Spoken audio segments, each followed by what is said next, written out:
ನಿಮಗೆ ಯಾವತ್ತಾದರೂ ಅನಿಸಿದೆಯಾ ನಿಮ್ಮ ಇನ್ವೆಸ್ಟ್ಮೆಂಟ್ಸಿಂದ ಎಷ್ಟು ರಿಟರ್ನ್ನ ಎಕ್ಸ್ಪೆಕ್ಟ್ ಮಾಡಬೇಕು ಅಂತ?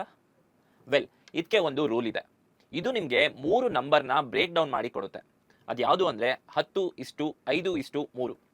ಇದರ ಅರ್ಥ ಏನಂದರೆ ನೀವು ಈಕ್ವಿಟಿಯಿಂದ 10%, ಡೆಟ್ಟಿಂದ 5%, ಹಾಗೆ ನಿಮ್ಮ ಸೇವಿಂಗ್ಸಿಂದ 3%ನ ಎಕ್ಸ್ಪೆಕ್ಟ್ ಮಾಡ್ಬೋದು ಅಂತ.